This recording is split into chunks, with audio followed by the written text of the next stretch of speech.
Welcome to my vlog. Please support my channel, Kalinga Primo Official.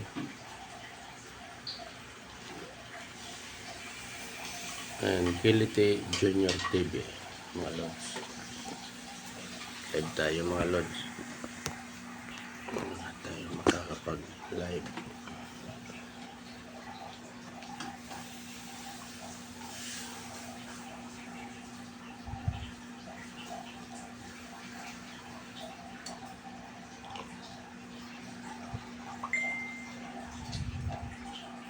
Inom tayo turmeric.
Asan yung charger ko?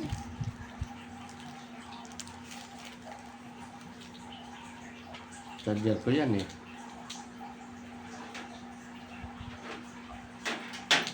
Binilahan na kita ng ano. Ano? Charger ko din yan. Yun sa... Mahirap magkapalit sa kayo sa'yo. pangalan naman. Bakit magpapalit?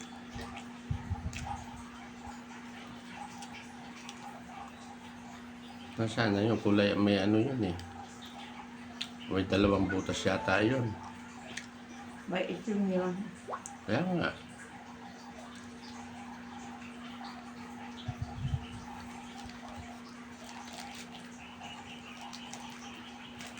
Hindi naman yung fast charging.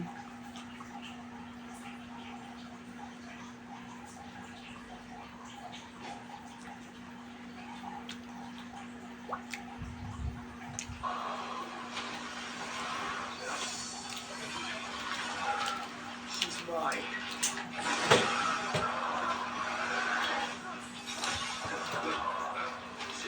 She's the Avatar next.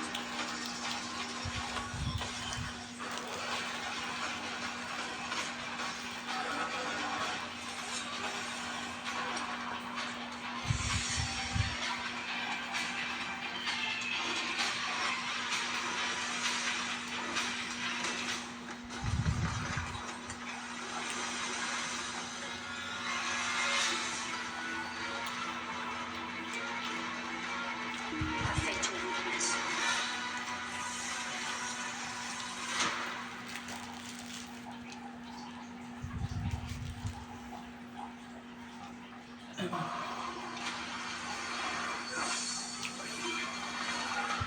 She's mine.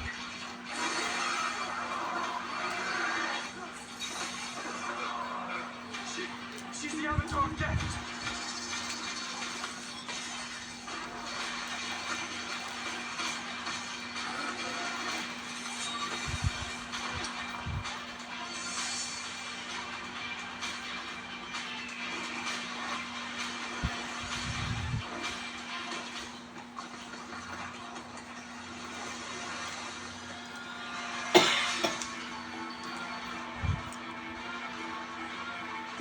Fatal weakness.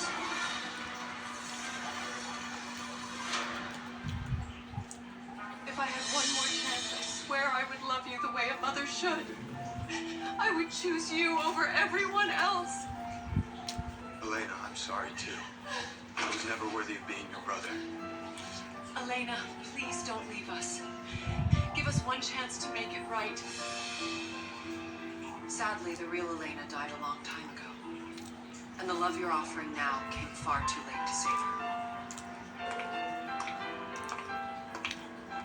If I had one more chance, I swear I would love you the way a mother should.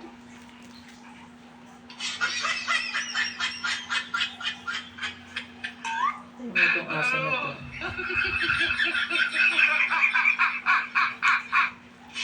Sinang pa yung balone. Napatayo.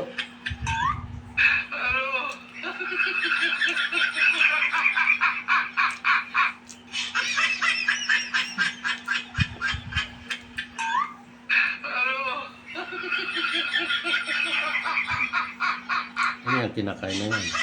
Balone nga. Yung katulad ng binibili natin.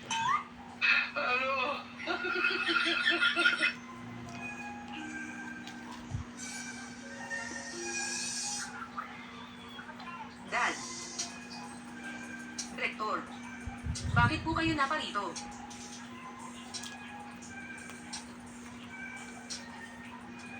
Dad, ang lala na ng sakit ninyo. Bakit pa kayo nag-abalang pumunta? Maupo na po kayo. May sakit ng ganito. Iyan. Hindi ako may sakit. Muntik na akong mamatay. Direktor, ano pong sinasabi nyo? Mahina na po ang katawan ninyo. Ihatid ko na po kayo pabalik para makapagpahinga. Hindi ako namatay. Malamang sobrang nadismaya ka, no? Dad, anong sinasabi mo? Anong pagkadismaya? Naaalala ko na. Aalala ko na ang lahat. Nasaktan ako. Nawalan ng memorya. Ikaw ang umatake sa akin. Humingi ako ng tulong sa'yo nang sumpungin ako ng sakit. Kitang-kita mo akong bumagsak, na wala kang pakialam. Hindi ko alam ang sinasabi mo. Kung iyon lang, sige na. Sinubukan mo pa akong tambangan ng unan para patayin. Tingin ko, ikaw din ang nagbigay ng di na iyon. Dad, anong sinasabi mo? Direktor, sinisiraan mo lang ako. Anong ebidensya mo? Dahil lang ba nawalan ka ng memorya? Ay kung ano-ano na lang sasabihin mo. Marami akong ebidensya. Pasok kayo. Ito ay mula noong nilinis ang tiyan ng direktor. Mga natipong labi. Ang resulta ng pagsusuri ay nagpapakita na naglalaman ito ng maraming sangkap ng LSY. Pwede ito. Ako ang magpapatunay. Kaninang umaga, pumunta si Jozon sa Batika at sinabing kukuha ng gamot para sa direktor. Noong oras na iyon, naisip ko na siya ang magiging manugang ng direktor. Hindi ko inaasahang gagawin niya iyon. Nagsisinungaling ka, naninirang puri ka, nagsisinungaling ka, naayos na ang CCTV kagabi. Kaninang umaga ito ang kuha ng CCTV sa Batika. Talagang isang hayop siya. Ano ang pinapatunayan nito? Ako lang. Magpapatotoo ako. Noong araw na iyon sa lobby ng registration, nakita ko mismo na sinaktan niya ang tao. Ang sinaktan niya ay ang director mismo, pati ang babaeng iyon, at ang matandang babae na iyon. Magkakasabwat sila. Nakita ko rin mismo na siya at ang babaeng iyon ay magkayakap, papunta ng CR. Jozon, ikaw talaga.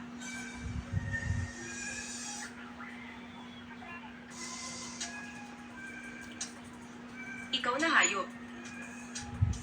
Kasinungalingan. Lahat ito ay kasinungalingan.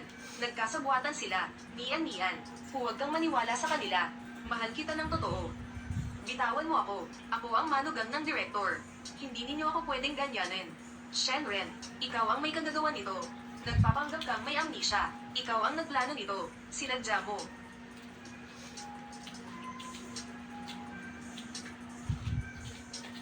Shenren, ikaw na matandang ito. Sana hindi ka mamatay ng mapayapa. Maaga o huli, papatayin kita. Pigilan ninyo siya. Hintayin ang pulis. Nian. Makinig ka sa paliwanag ko. Pinagbibintangan lang ako. Director, may masamang nangyari. Mamamatay na si Mama. Ano? Puntahan mo agad. Hindi na ito nag-charge. Bakit hindi nag-charge? Nian. Shen Ito Nian, kasing huwag charger kang niya. umalis.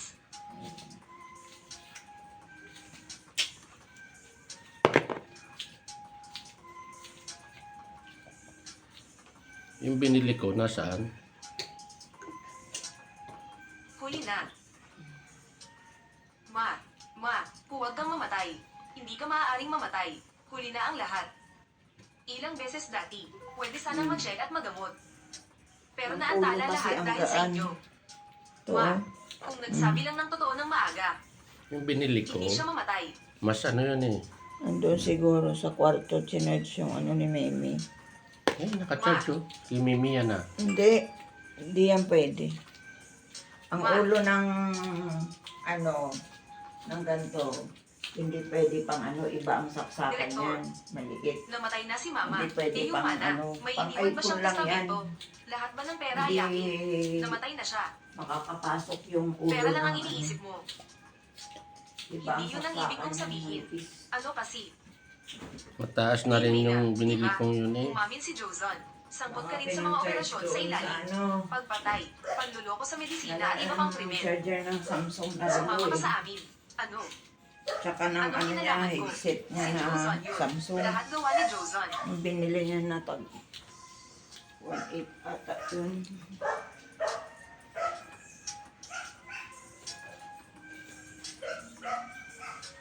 Jozon.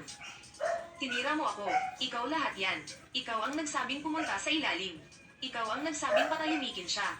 Wala akong alam. Ikaw, sinungaling mo. Ikaw ang pumayag na gawin natin. Pumayag ako. Pinilit mo ako. Sabi mo kapag hindi ako sumunod. Sabi mo kung hindi ako sasama, gagawan mo ng masama si Mama. Ang mga bagay na to, ilalabas ko. Tumigil ka sa katarantaduhan. Ikaw ang unang lumapit sa akin. Para lang to sa mana ng nanay mo. Kasalanan mo lahat, umutot, manahimik kayong lahat. Ilabas mo siya. Rektor ng ospital. Tungkol kay Jozon, may responsibilidad din tayo. Hindi naging mahigpit sa pagsusuri noong recruitment. Hindi ninyo kasalanan. Magaling kasi siyang magpanggap. May balita mula sa pulisya. Mas maraming ebidensya ng krimen ang nahalungkat. Hindi lang siya ng lason. Nakipagsabuatan din siya kay Lynn Mena. Tinakaw ang pondo ng ospital. Kasi kung hindi nyo na ako nire-recognize as Senate President, ba't kayo nananawagan na mag-resign ako as Senate President? Di ba? Kasi kung hindi nyo na ako nire-recognize as Senate... Open the gate. Good afternoon. They brought the evidence sounds. Minutes after divorce, my ex-mother-in-law arrived with 2 moving trucks. But the locked gate changed everything. Open the gate. Good afternoon. They brought the evidence sounds. Minutes after divorce, my ex-mother-in-law arrived with 2 moving trucks. But the locked gate changed everything. Open the gate. Nay, ma, nabuking namin yung nursing home para sa'yo. Sa mismo 58 birthday party ko, itinatap ni Izzy yung brochure sa harap ko. Nakasulat ng umaga, ayusin nyo na ang mga gamit nyo sa mga araw na ito. Ipababayan nyo na sa akin ang mga mamahaling gamit para ingatan ko. Ako na ang baalang magsabi sa mga magulang ko. Paghandaan na natin ng maaga para hindi alam. Naibenta na ang bahay ko. Naghihintay na lang ng turnover. Mas tahimik pa ang watching nursing home kaysa sa naaalala ko. May nakasabit na pulang banner sa harap, nakasulat, mainit na pag-aaruga, masayang pagtanda. Hangin sa labas ng nursing home. Amoy disinfectant na humahalo sa amoy ng amag. Nakakastulasok ang timpla ng amoy. Tita Chin, welcome po. Welcome. Ang bait naman ng anak at manugang nyo. Nabook na nila kayo ng pinakamagandang kwarto rito. Yung nakaharap sa akin. Dinala niya kami sa taas. Nasa dulo ng pasilyo ang kwarto. Mga 10 hanggang 15 metro kwadrado lang. Isang makitid na kama, isang cabinet, isang mesa. Ang bintana ay nakaharap sa isang bakante at maputik na dalesnis. Tumatama ang sikat ng araw sa loob, pero kahit konting init, wala akong maramdaman. Noong nakaraang buhay ko, sa mismong kamang ito ako namatay. Nay, tingnan nyo, ang ganda ng sikat ng araw, di ba? May makakausap pa kayo rito. Mas mabuti na yan kaysa mag-isa kayo sa bahay. Tama na yan. Huwag nyo na dalhin yung mga kalat nyong gamit. Nasaan na yung kontrata? Ito na yung kasunduan para sa pagtira. Kapag pinirmahan nyo na ngayong araw, sa susunod na Sabado, pwede na kayong lumipat agad. Binuksan ko sa pahina ng bayarin. 9,000 piso ang basic fee. May bayad pa ang nursing care. Higit ang bayad para sa medical care. Iba pa ang bayad sa rehabilitation programs. Yung sinasabi nilang all-in na 1 buwan. Ang akit lang pala sa mga bagong lipat. Magkano na ang naibayad nyo? Nay, kami na bahala sa mga ganyan mamaya. Tinanong ko siya. Ang binayaran ko muna ay pang 1 buwang bayad at security deposit. Kung pang matagalan, kailangan namin pumirma ng formal na kontrata. Antas ng formal na pag-aalaga. Kailangan munang ma-assess sa loob bago namin mapagdesisyonan. Paulit-ulit kong binasa ang mga maliliit na letter noong nakaraang buhay ko. Sabi nila, all-inclusive raw ang lahat. Pero noong nakatira na ako, noon ko lang nalaman. Ang pagpapalit ng benda, paghatid ng pagkain, pati pagbabantay sa gabi, lahat may hiwalay na bayad. Nang tumigil si Hiziyang sa pagbabayad, araw-araw na lumalamig ang tingin sa akin ng mga staff sa nursing home. Ma, subukan muna natin. Kung hindi ka masaya, edi umalis tayo. Noong nakaraang buhay ko, sinubukan ko rin. Hanggang sa hindi na ako nakalabas kailanman. Sa susunod na Sabado kapag nandyan na sila, tsaka tayo pumirma. Ngayong araw, hindi ako pipirma. Ma, bakit ka nagbabago ng isip? Pumayag akong tumira doon. Hindi ako pumayag na pipirma agad ngayon. Kung kahit ito ay hindi mo mahintay, edi hindi na lang ako tutuloy. Napanganga siya at hindi na nakapagsalita. Abay, mahalag. Pag-uwi namin, napakabigat ng hangin sa loob ng